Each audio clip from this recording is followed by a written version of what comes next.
ये चैप्टर जो आज हम लोग पढ़ने वाले हैं, मैं आपको लिख के देता हूं कि स्टार्टिंग में ही आपसे बहुत सी बातें छुपा ली गई थी। जिस टीचर ने भी आपको पढ़ाया होगा या अगर आपने कहीं और पढ़ा होगा तो चेक करने का एक बहुत सही जरिया है। आज हम लोग पढ़ने वाले हैं बिहार बोर्ड क्लास 12 के prose number 4, that is I have a dream by Martin Luther King junior. और मैंने क्यों कहा कि आपसे बताने लायक बहुत सी चीजें या तो छुपा ली गई, या सर जी के ध्यान में नहीं आया, या फिर उन्होंने आपको नहीं पढ़ाया। ये जब मैं पहला लाइन स्टार्ट करूंगा आप उसमें डिसाइड करिएगा। और अगर मैं आपको नया कुछ बता रहा हूं जो आपके पहले नहीं बताया गया था तो प्लीज लाइक कर देना, शेयर कर देना, और अगर नए नए जुड़े हुए हो सही जगह पे तो प्लीज चैनल को सब्सक्राइब कर देना। देखिए, सबसे पहले हम लोग बात करते हैं मार्टिन लूथर किंग जूनियर की। मार्टिन लूथर किंग जूनियर ने ये जो चैप्टर हम लोगों को पढ़ना है, आई हैव अ ड्रीम, ये उनका दिया हुआ स्पीच है। उन्होंने एक स्पीच दिया था, और स्पीच दिया कहां पे था? तो इन्होंने ये स्पीच दिया था अब्राहम लिंकन मेमोरियल हॉल में। अब्राहम लिंकन मेमोरियल हॉल में उन्होंने 1963, इस ईयर को याद रखेंगे, 1963 में अब्राहम लिंकन मेमोरियल हॉल में उन्होंने इस स्पीच को दिया था। और इस स्पीच में उन्होंने जो भी मांगे रखी थी, अब ये हैं कौन? तो भैया ये गांधीवादी नीति पे चलने वाले एक व्यक्ति हैं, नॉन वायलेंस में बिलीव करते हैं, अहिंसा परमो धर्मः, गांधी की तरह इनका भी मानना था। इसके अलावा ये एक एक्टिविस्ट हैं, सोशल एक्टिविस्ट हैं, जो एपार्थाइड के खिलाफ लड़ाई लड़ते हैं। वो कहते क्या है कि इंसान अगर गोरा हो काला हो तो उसके भीतर भेदभाव नहीं होना चाहिए, क्योंकि ये वो दौर था जब अमेरिका में काले लोग जो होते थे, जो निग्रो कम्युनिटी होती थी, उन लोगों के ऊपर बहुत अत्याचार होता था। ठीक है, ये चीजें आपने हिस्ट्री में पढ़ी होंगी। And now who are Negro people. Negro कौन है? तो भैया अफ्रीका के मूल निवासी जो बहुत समय पहले अमेरिका में जाके बस गए थे, और इन लोगों का एक बहुत महत्वपूर्ण योगदान रहा अमेरिका को आजाद कराने में, उसके डेवलपमेंट में, उसको दुनिया का नंबर 1 देश बनाने में इनकी बहुत बड़ी भूमिका काले लोगों की रही। अब वो लोग निग्रो रूप से जाने गए। निग्रो की हिंदी होती है हबसी। ध्यान देंगे, व नहीं है, ब है, ये हबसी नहीं, क्या है? हबसी है, ये कम्युनिटी है। तो बाद में इन लोगों के ऊपर बहुत अत्याचार होने लगा। मार्टिन लूथर किंग जूनियर कहते हैं कि भैया ये गोरा काला का भेदभाव खत्म करो। अगर अमेरिका को सच में दुनिया का नंबर 1 देश बनाना है, शक्तिशाली बनाना है, तो सिर्फ गोरे लोगों के काम करने से विकास होगा, यह हकीकत है। पर गोरे काले दोनों भाई मिलकर अगर मेहनत करना शुरू करें देश को आगे बढ़ाने के लिए, तो देश जो है वो दोहरी गति से आगे बढ़ेगा, इसमें भी कोई शक नहीं है। तो स्पीच उन्होंने 1963 में दिया। अब मैं आपको वो बात बताऊं जो किसी और ने आपको नहीं बताया होगा। अगर मैं गलत कह रहा हूं तो आप कमेंट में लिख के बताइएगा कि सर इसके पहले से मुझे पता था। आपको पता था, आप टैलेंटेड हैं, लेकिन अगर टीचर ने बताया था या नहीं बताया था, please let me know in the comment section, right. यहां स्टार्ट करते हैं वो 5 score years ago. Now the question is कि what is a score year? एक स्कोर ईयर में कितने साल होते हैं? तो देखिए, 1 स्कोर ईयर, 1 स्कोर ईयर का मतलब होता है दोस्त 20 ईयर्स। कितना होता है? 20 ईयर्स। अब 5 स्कोर ईयर्स का क्या मतलब हुआ? Right, 100 years. तो राइटर ने यहां पे इनडायरेक्टली 100 ईयर्स ना कह के 5 स्कोर ईयर्स एगो कहा है। अब आप समझ गए हैं कि 1 स्कोर ईयर में 20 ईयर्स और 5 स्कोर ईयर्स यानी 100 ईयर्स एगो। मैंने बताया था अभी आपको कि बहुत सी चीजें ऐसी हैं जो आप लाइन पढ़ते हैं तो आपको ऐसा फील होता है कि भैया मेरा कंप्लीट हो गया, लेकिन टीचर उस चीज को चोरी कर लेते हैं, या तो अपने नॉलेज के अभाव में या समय बचाने के कारण, चाहे जो भी हो। तो हम लोग चैप्टर को वैसे पढ़ेंगे, हर वो पहलू देखेंगे, हम लोग हर उस चीज को हम लोग जानेंगे जो जानना जरूरी है। क्योंकि ये बात सिर्फ एग्जामिनेशन तक की नहीं है, पूरी जिंदगी बहुत लंबी चौड़ी है दोस्त, लंबी चौड़ी जिंदगी है, और उस लंबी चौड़ी जिंदगी में हम लोगों को बहुत आगे बढ़ना है, राइट। तो राइटर कहते हैं 5 score years ago a great American in whose symbolic shadow we stand signed the emancipation proclamation.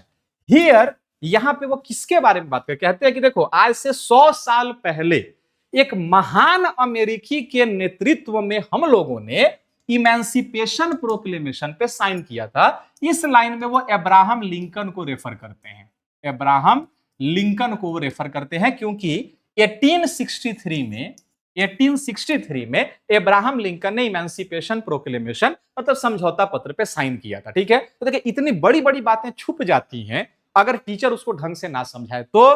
But हम लोग तो हैं यहां समझाने के लिए, राइट। अब तो लाइक कर दो यार, इतनी अच्छी अच्छी चीजें मैं आपको बता रहा हूं।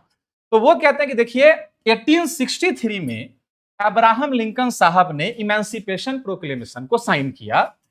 This momentous decree came as a joyous beacon light of hope to million of Negro slave who had been seared in the flames of withering injustice. It came as a joyous daybreak to end the long night of captivity. थोड़ा fast forward में समझते हैं क्योंकि chapter लंबा है। देखिए तो writer कहते हैं कि देखिए आज से 100 साल पहले 1863 में एक महापुरुष अब्राहम लिंकन के मौजूदगी में हम लोगों ने इमेंसिपेशन प्रोक्लेमेशन साइन किया था।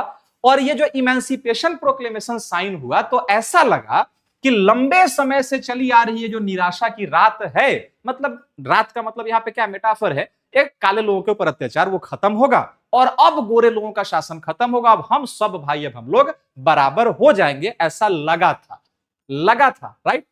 आगे कहते हैं बट 100 years later, लेकिन आज 100 साल के बाद भी we must face the tragic fact that Negro is still not free। लेकिन 100 साल हो गए उस घटना को, 1863 घटना आज 1963 हो गया। आज भी ऐसा फील होता है कि निग्रो अपने देश में वैसे ही गुलाम हैं, आज भी आजाद वो बिल्कुल हो नहीं पाए हैं। 100 years later, the life of Negro is still sadly crippled by the manacle of segregation and the chains of discrimination. 100 years later, the Negro lives on lonely island of poverty in the midst of a vast ocean of material prosperity। ध्यान देंगे 100 सालों के बाद भी Negro आज भी भेदभाव और छुआछूत के उन्हीं जंजीरों में फंसे हुए हैं। यहां देखेंगे ऐसा लगता है कि हम लोग पैसे और धन दौलत के समुद्र के बीच में एक टापू पर फंस के रह गए हैं। कहने का मतलब कि मान लो ये अमेरिका है, ये अमेरिका क्या है, एक समुद्र की तरह है। राइटर सुंदरता से बात को समझा रहा है, समुद्र है पैसे का और हम एक छोटे से टापू पर सिकुड़ के रह गए हैं। कहने का मतलब क्या है, राइटर कई बार कहते हैं बाबू कि जैसे अगर कोई आदमी समुद्र के बीच में टापू पे रहता है ना तो चारों तरफ पानी ही पानी होता है लेकिन वो प्यास से मर रहा होता है। पता है प्यास से क्यों मर रहा होता है, क्योंकि समुद्र का पानी पीने लायक तो होता नहीं है। तो राइटर ने सुंदरता से कहा कि देखो अमेरिका पैसे का एक बड़ा सा समुद्र है और हम लोग गरीबी के एक टापू पे रह रहे हैं, जिधर देखो उधर पैसा है, हमारे लिए एक बूंद एक रुपया इन लोगों के पास से निकलता नहीं है। 100 years later, the Negro is still languishing in the corner of American society and finds himself in an exile in his own land। Okay? तो 100 साल बाद भी आज भी ऐसा लगता है कि हम लोग एग्जाइल का मतलब होता है बाबू वनवास, हम लोग वनवासी हैं अपने ही देश में, ऐसा महसूस होता है। So we have come here today to dramatize the appalling condition। और यही वजह है, इसीलिए आज हम सभी यहां लिंकन मेमोरियल में इकट्ठा हुए हैं, इन सारे हालात परिस्थितियों और कंडीशन को ड्रामेटाइज करने के लिए कि भैया हमारे साथ क्या हो रहा है, हमें क्या करना है और कैसे हम इस सिचुएशन से ओवरकम कर सकते हैं, राइट। आगे कहते हैं It is obvious today that America has defaulted his promissory note insofar as her citizens of color are concerned. Instead of honoring this sacred obligation, America has given Negro people a bad check which has come back marked insufficient funds। तो देखिए ये obvious है, ये हर किसी को जगजाहिर है, ये बात पता है कि अमेरिका ने वादों का एक ऐसा झूठा चेक पकड़ाया है काले लोगों के हाथ में, जो जब भी कैश करने जाओ तो इनसफिशिएंट फंड करके लिखा हुआ हमें वापस मिल जाता है। मतलब हमें वादा तो मिलता है, कागज तो मिलता है, लेकिन धरातल पे हमें कैश कुछ भी मिलता नहीं है। But we refuse to believe that the bank of justice is bankrupt. हम ये मान सकते हैं कि अमेरिकी सरकार के पास हमारे लिए पैसे नहीं है, बट हम ये मानने से इनकार करते हैं कि अमेरिका के न्यायपालिका में हमारे लिए न्याय नहीं है। क्योंकि न्यायपालिका कहीं की भी हो, delayed justice but sure justice, थोड़ा सा इंसाफ मिलने में देर होता है, हर देश में, अपने देश में भी हर देश में होता है, लेकिन न्यायपालिका में न्याय जरूर मिलता है। और मुझे न्यायपालिका पर पूरा भरोसा है कि एक दिन ऐसा आएगा जब हम लोगों के हमारे जो अरमान हैं वो क्या होंगे, पूरे होंगे।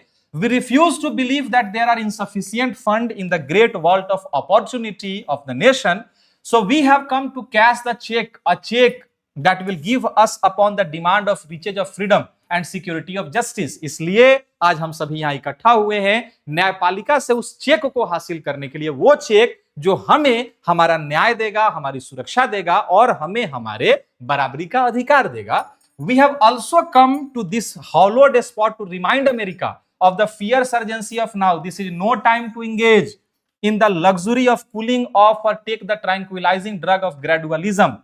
Now is the time to rise from the dark and desolate valley of segregation to the sunlit path of racial justice. अब समय नहीं है कि हम बैठ के झेपें, ठंडे हो जाएं और सुस्त पड़ जाएं. अब समय है कि हम खड़े हों और इस रेशियल, ये जो वर्ण भेदी जो सभ्यता, जो समाज का निर्माण हो गया है अमेरिका में, इसके खिलाफ हम न्याय की मांग करें. अब समय ये कहता है.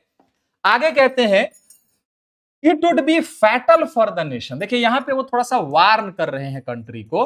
वार्न करने का मतलब चेतावनी देना. वो कहते हैं देखो, it would be fatal for the nation to overlook the urgency of the moment and to underestimate the determination of the Negro. देखिए इस मौके की नजाकत को नहीं समझना, हमारे मांगों को पूरा नहीं करना, ये इस देश के लिए भारी पड़ सकता है, ये देश के लिए विनाशकारी हो सकता है. The sweltering summer of the Negroes' legitimate discontent will not pass until there is an invigorating autumn of freedom and equality. ये जो हमारे भीतर, ये जो गर्मी जो हमें झुलसा रही है अन्याय, बेबसी, लाचारी और भेदभाव की, ये तब तक खत्म नहीं होगी जब तक गुलामी और बेबसी के सारे पत्ते पतझड़ की तरह झड़ नहीं जाते. एक नए सूरज का उदय करना होगा और हमें हमारे मांगों तक पहुंचना होगा.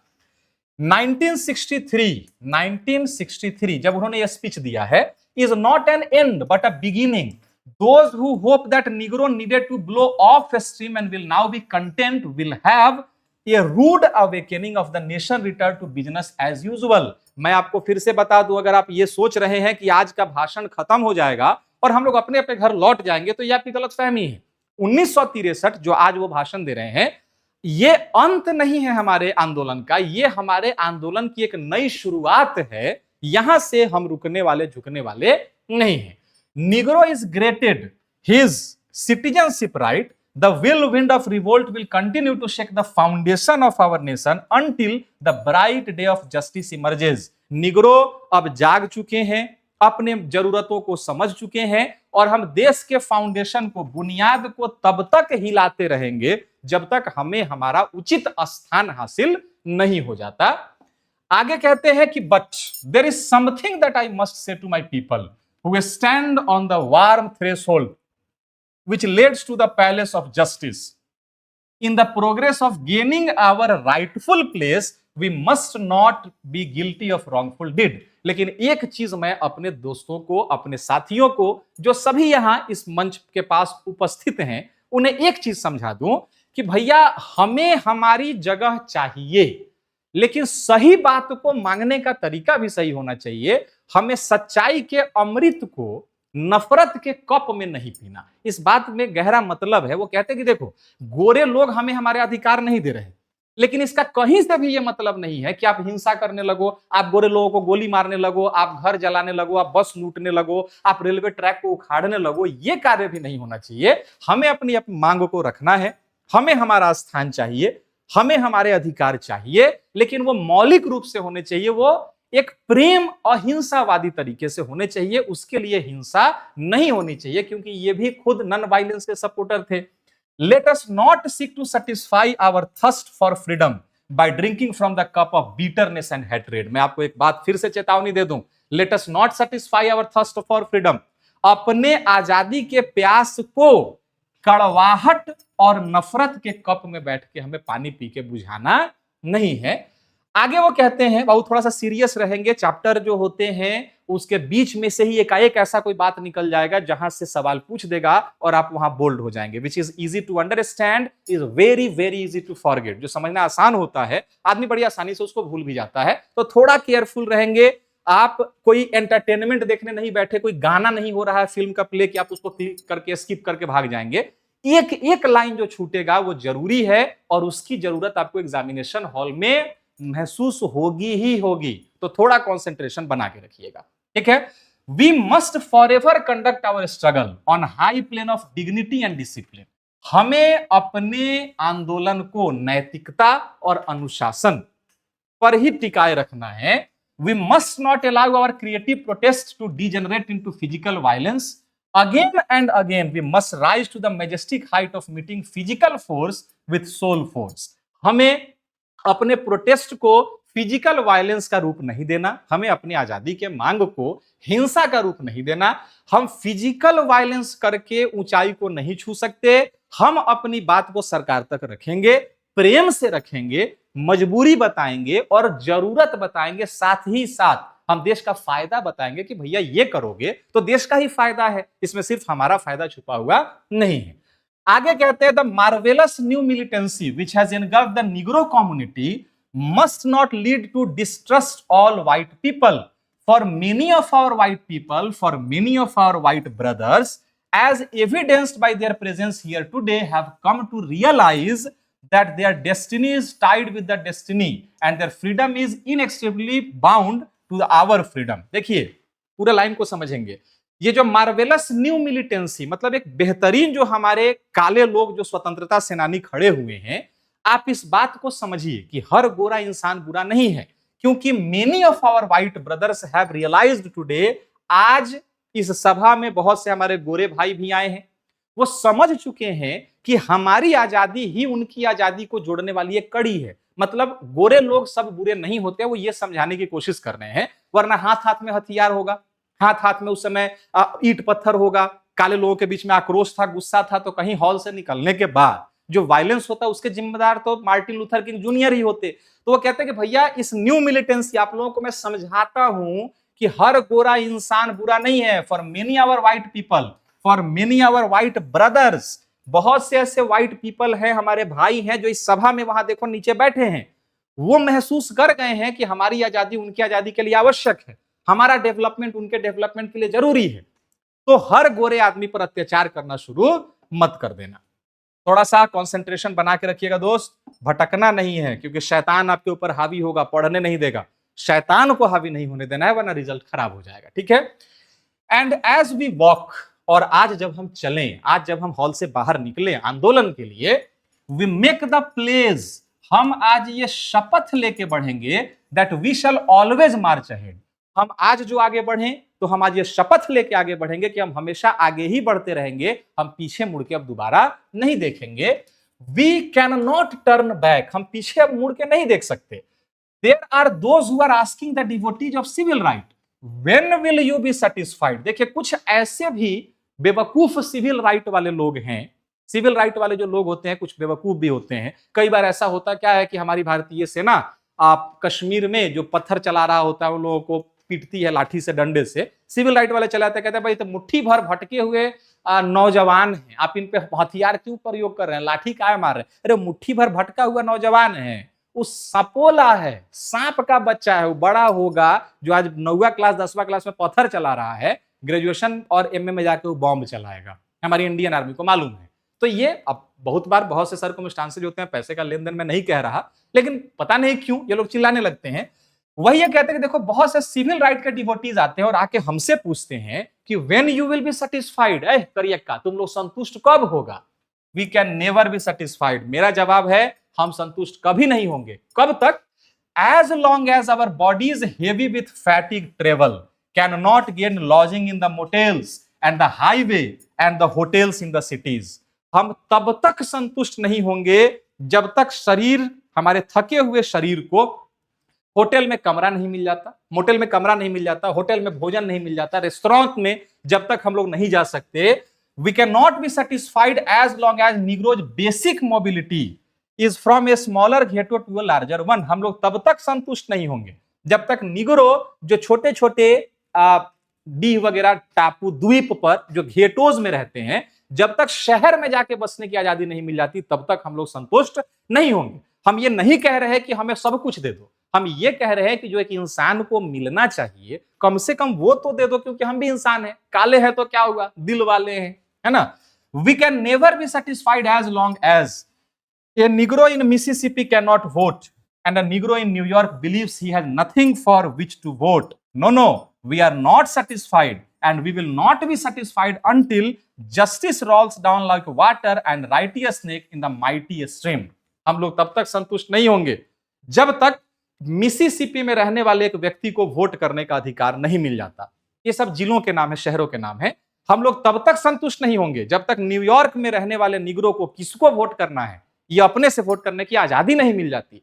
हम लोग तब तक सेटिस्फाइड नहीं होंगे जब तक बराबरी और न्याय झरने की तरह बहता हुआ हम सबको सराबोर नहीं कर देता, तब तक हम लोग संतुष्ट होने वाले नहीं हैं। आई एम नॉट अनमाइंडफुल। अब वो कहते हैं कि देखिए आप लोग कष्ट सह के आए हैं, ये बात मुझे पता है, ठीक है।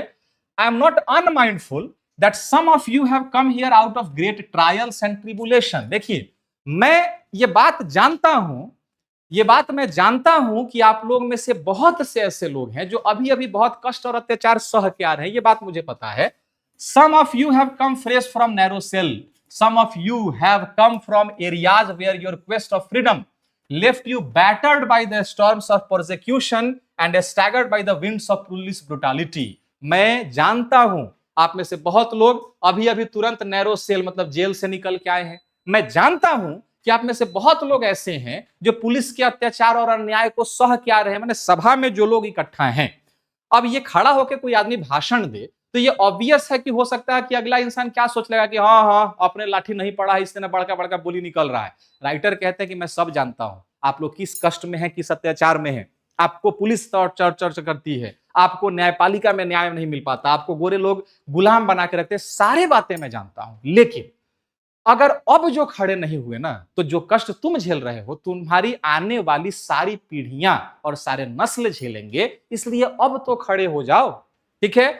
You have been the veterans of creative suffering. Continue to work with the faith and unearned suffering is redemptive. मुझे पता है कि आप सभी ताकतवर हैं, मुझे पता है कि आप सभी के भीतर क्रिएटिविटी है। बस एक बार आगे बढ़ो और न्याय की मांग करना शुरू करो बिना थके हुए। हो सकता है कि न्याय तुम्हें ना मिले। थोड़ा मैं अपनी भी शब्दों का प्रयोग इसमें जरूर करूंगा ताकि आप बेहतर समझ सके। देखिए सिर्फ लिखा हुआ ये अगर मैंने बताया तो फिर ये चीजें तो आप किताब में पढ़ सकते थे, किसी भी टुटपुजिया लोकल मास्टर से आप पढ़ सकते हैं। Why yes? Because here we are elaborating you the thinking, the feeling of the writer, right. तो मैं जानता हूं कि हो सकता है कि यह आजादी तुम्हें अभी ना मिले, लेकिन आने वाली पीढ़ियों को आजादी मिल जाएगी, ये तो श्योर हो जाएगा। तो इसलिए आगे बढ़ना जरूरी है। आगे कहते हैं गो बैक टू मिसिसिपी। ये सब शहरों के नाम है, वहां के जिलों के नाम है। ये कहते सुनो, कष्ट तुम लोग ने देख लिया, मैं जहां जहां बताता हूं वहां जाकर देखो और तुम्हें ऐसा महसूस होगा कि तुम्हारा कष्ट उनका कष्ट के सामने कुछ नहीं है। Go back to Mississippi, go back to Alabama, go back to Georgia, go back to Louisiana, go back to the slum and ghettos of northern cities, knowing that somehow this situation can and will be changed. Let us not wallow in the valley of despair.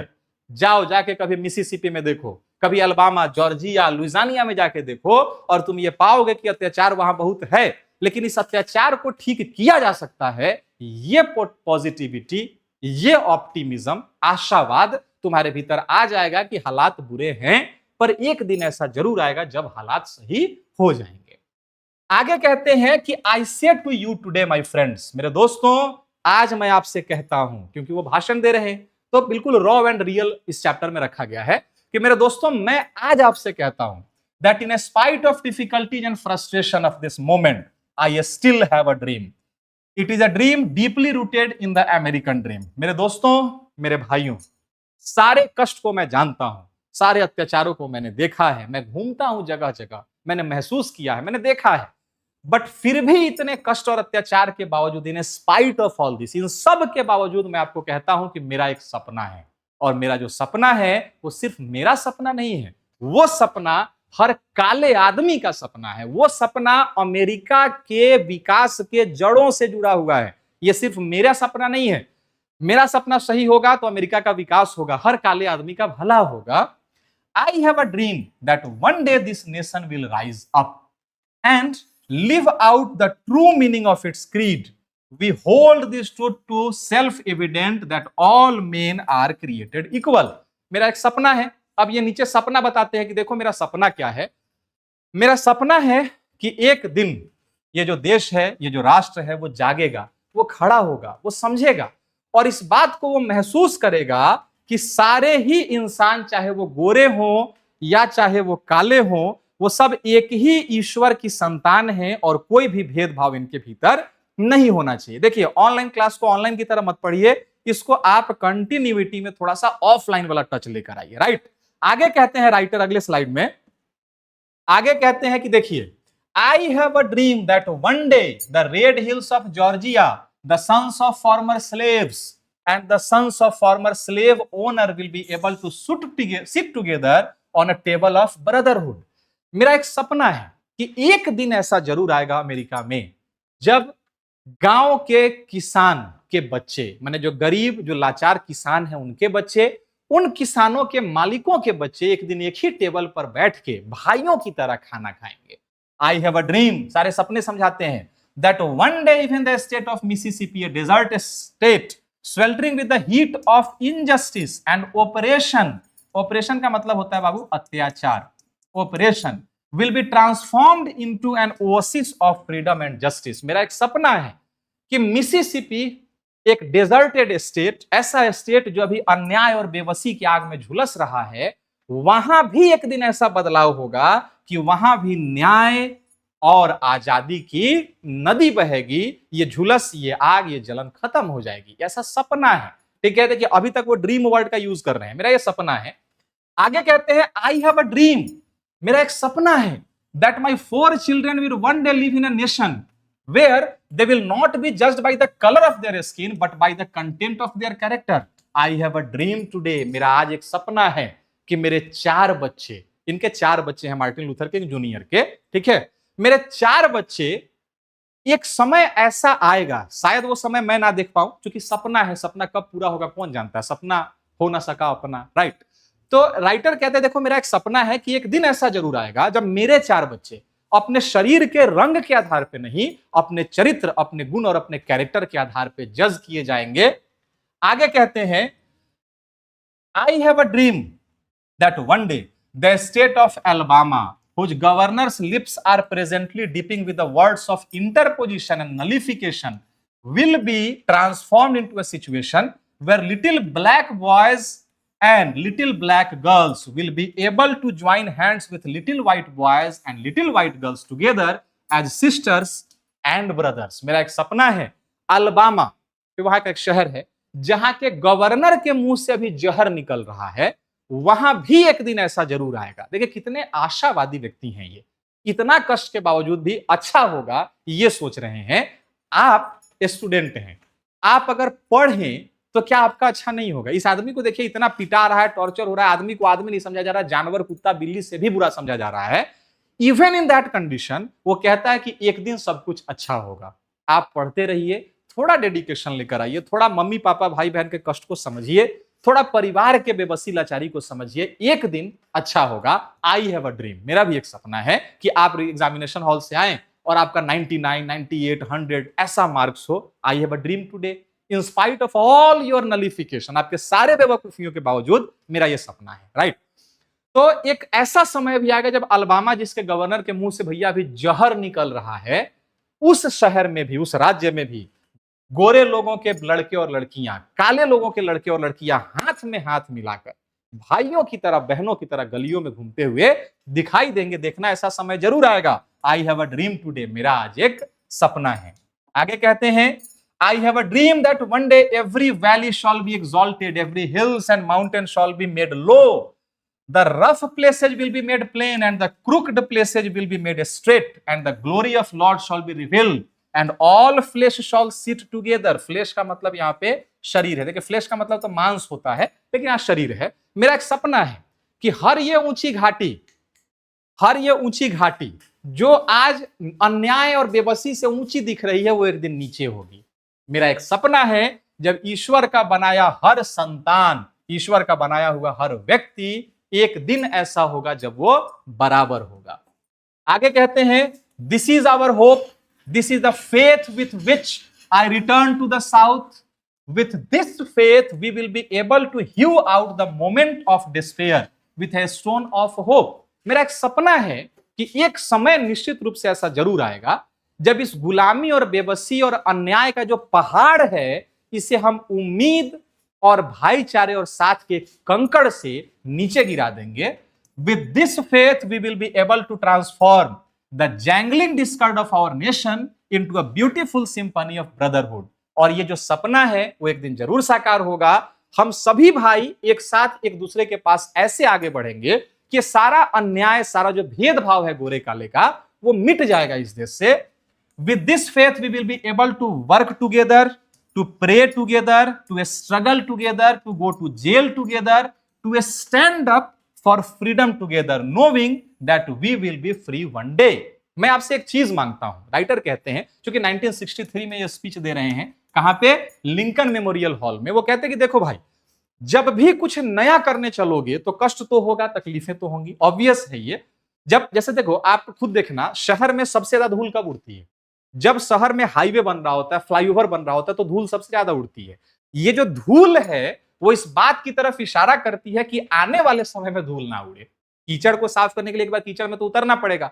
Writer कहते हैं कि देखो, ये सब कुछ होगा, सारे सपने साकार होंगे, हमारे बच्चों का भविष्य उज्जवल होगा, वर्ण भेद देश से खत्म हो जाएगा। ये सब एक काम पे हो पाएगा अगर हम सभी एक दूसरे का साथ बना के रखेंगे। तो मैं आज कसम खाता हूं कि हम एक साथ खड़े होंगे, एक साथ गिरेंगे, एक साथ आगे बढ़ेंगे, एक साथ लड़ेंगे, एक साथ जेल जाएंगे, गिरेंगे पर फिर खड़े हो जाएंगे, और तब तक खड़े होते रहेंगे जब तक हम लोग अपने उद्देश्य की प्राप्ति नहीं कर लेते हैं। आगे अब बस बहुत छोटा सा 2 मिनट में खत्म हो जाने वाला है। थोड़ा ध्यान से, थोड़ा सा और पेशेंस लेवल बना के रखेंगे, क्योंकि कोई एंटरटेनमेंट वीडियो नहीं है कि आप स्किप करके गाना को भगा दो, मेन सीन पे पहुंच जाओ। यहाँ का हर सीन ही मेन है भैया। मैं कोई नाचने गाने यहाँ नहीं आया, मैं टाइम पास करने आपके पास नहीं है, मैं शायरी नहीं सुना रहा, सीधा we are focused on our examination, right? तो देखिए, ये कहते हैं this will be the day when all God's children will be able to sing with a new meaning. My country, it is of thee, sweet land of liberty, of thee I sing. Land where my fathers died, land of pilgrims' pride. From every mountain side, let freedom ring. और ये वो दिन होगा जब हम आजाद हो जाएंगे, तो ये वो दिन होगा जो ईश्वर के, जिस दिन सारे बच्चे एक साथ खड़े होंगे और एक साथ गाना गाएंगे। वहां का एक लोकल सॉन्ग सुनाते हैं निग्रो लोगों का। वो कहते हैं कि लोग गाना गाएंगे, ये मेरा देश है, ये आजादी का देश है, हम सभी का ये देश है, ये वो देश है जहां हम पैदा हुए, ये वो देश है जहां हमारा मक्का है, मदीना है, जहां हमारा अयोध्या काशी है, मतलब जहां हम लोग पिलग्रिम्स के लिए आते हैं। ये हर एक एक पहाड़, पर्वत, घाटी, चोटी से आजादी को गूंजने दो। And if America is to be great nation, this must come true. और अगर अमेरिका को सच में एक महान राष्ट्र होना है तो मेरे इस सपने को साकार करना पड़ेगा, क्योंकि मेरा सपना सिर्फ मेरे लिए नहीं है। मुझे करोड़ों रुपए नहीं चाहिए, मेरे बच्चों को बिना क्वालिटी के नौकरी मत दो, लेकिन एटलीस्ट उनको नौकरी के कंपटीशन में बैठने तो दो, रिजर्वेशन दो, गरीबों को दे दो। लेकिन काला को नहीं बैठने देंगे, गोरे को बैठने देंगे, कम से कम ये बेवकूफी बंद करो। सो इसलिए let freedom ring from the prodigious hill stop of New Hampshire, let freedom ring from the mighty mountain of New York, let freedom ring from the heightening Alleghenies of Pennsylvania. अलग अलग पहाड़ चोटी के नाम रखते हैं कि आजादी को इस नदी से, उस पहाड़ से, उस झरने से, हर जगह से आजादी को गूंजने दो। कहने का मतलब कि देखो, मान लो कि भारत देश में अगर सपोज करिए कि हमारे 28 राज्य हैं, 27 को आजाद हो गया, एक गुलाम है, तो क्या देश आजाद है? नहीं। आजादी का मतलब यह होता है कि हर एक कोने, हर एक घाटी से आजादी को गूंजना चाहिए। आगे कहते हैं लास्ट में, let freedom ring from the snow-capped Rockies of Colorado, let freedom ring from the Corvus Peak of California, but not only that, let freedom ring from the Stone Mountain of Georgia, let freedom ring from the Lookout Mountain of Tennessee। फिर वही अलग अलग पहाड़ों, घाटियों के नाम, या आप स्क्रीनशॉट ले लेंगे, याद कर लेंगे कि आजादी को हर एक शहर, हर एक कस्बे, हर एक झील, हर एक घाटी, हर एक चोटी से गूंजने दो, तब कहीं जाकर देश में आजादी के सही मायने साबित होंगे। अगले और आखिरी पैराग्राफ में कहते हैं, let freedom ring from every hill and molehill of Mississippi, from every mountainside let freedom ring. आजादी को मिसिसिपी, अल्बामा, लुइसियाना, न्यूयॉर्क, हर जगह से गूंज लेने दो। ठीक है, यहां तक अगर कोई दिक्कत नहीं है तो फिर सबसे लास्ट वाले पैराग्राफ में ये अपना कंक्लूजन। कंक्लूजन का क्या मतलब होता है भाई? कंक्लूजन का मतलब होता है निष्कर्ष। ये अपना निष्कर्ष सुनाते हैं। When we let freedom ring, जब हम आजादी को गूंजने देंगे, जब आजाद हम हो जाएंगे, when we let it ring from every village and every hamlet, from every state and every city, we will be able to speed up that day when all God's children, black men and white men, Jews and Gentile, Protestant and Catholic, will be able to join hands and sing the words of the old Negro spiritual. देखिए, जब हम आजाद हो जाएंगे, यहां पे कुछ जातियों के नाम हैं, जब हर गोरा व्यक्ति, हर काला व्यक्ति, हर ज्यूस, हर यहूदी, हर जेंटाइल, प्रोटेस्टेंट और कैथोलिक जो है बाबू, ये क्रिश्चियन कम्युनिटी है दो तरह की, हर प्रोटेस्टेंट, हर मतलब हर हिंदू, मुस्लिम, सिख, ईसाई ऐसे बोलते हैं ना, तो हर Jews, Gentile, Protestant, Catholic, black, white, सब एक दूसरे के साथ आएंगे, बाहें में बाहें डालेंगे और चिल्लाते हुए पुराना निग्रो वाला गीत गाएंगे। कौन सा गाना? Free at last, thank God almighty we are free at last. आजाद हुए, हे परमेश्वर धन्यवाद तुम्हारा कि हम आजाद हुए। राइट। सो मैंने इस चैप्टर में जो वादा किया था हर वो चीज बताने का जो आज के पहले आपको नहीं बताई गई थी, वो मैंने बताया। पूरा चैप्टर ही कंप्लीटेड है। कल मिलते हैं हम लोग अगले चैप्टर के साथ।